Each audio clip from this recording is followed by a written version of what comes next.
Hi there, Mark Jabin here, Medical Director for the Haywood County Health Department. Let's talk about this pandemic.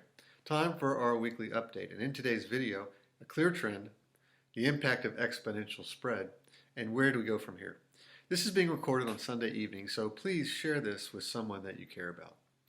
As you can see here, the country continues to look more red, now 42 of the 50 states. Our neighbors too, Tennessee, with only one county not in the red, South Carolina, note the upstate area, and look at North Georgia, now consistently in the red. North Carolina back in the red this week, and note especially the center of the state. Western North Carolina is essentially surrounded on all four sides by very high-risk areas. Here, the change in rates per 100,000 population over the past 2 weeks, and in parentheses, the actual number of cases per day average now.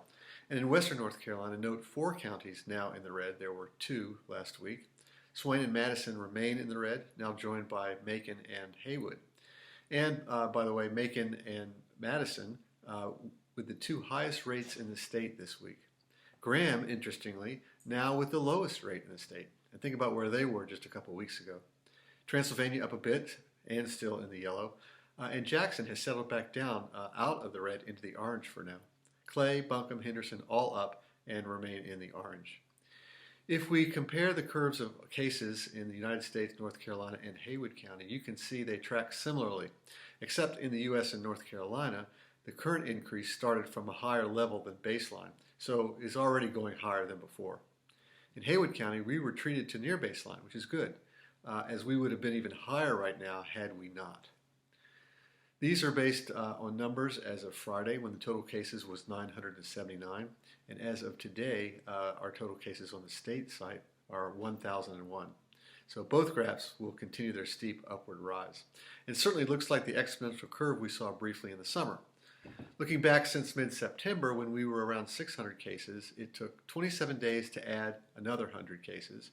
The next 100 took 11 days, the next 100 9 days, and the most recent addition of 100 just 6 days. The COVID number rising quickly as well and now contains many more active cases. And it seems as each day somewhere between 5 and 15 people clear and come off the list, only to be replaced by even more new cases that day. So thus we're seeing the steady rise. Test positivity rate, the goal of course is less than 5%. Haywood County jumped up to around 8.4%. After weeks around 3 or 4%. And North Carolina was almost at 9 earlier in the week, backed up a little bit to 7 as of today.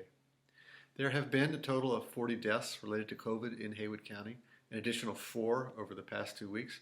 All older citizens, all contracting the illness from someone younger. Hospitalizations and ICU admits also continue to go up across the state.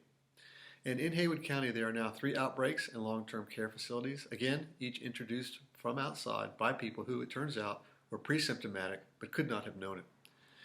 And overall, what we're seeing is much more widespread than what we have previously seen.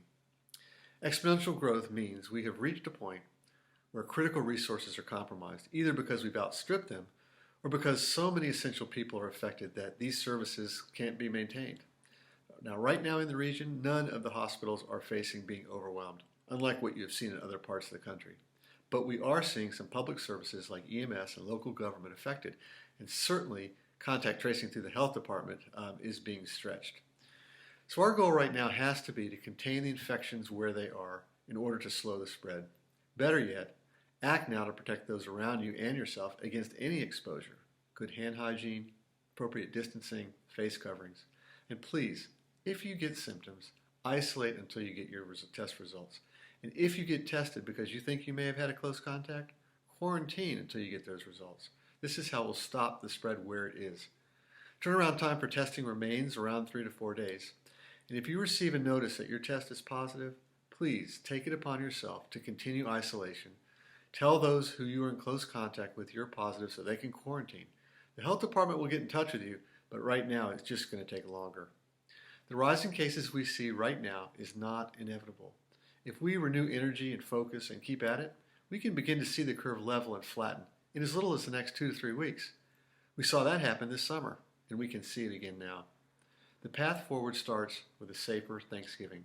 Commit with each other. If you're going to be together more safely. And have a wonderful holiday. one that gets us all headed in the direction we want.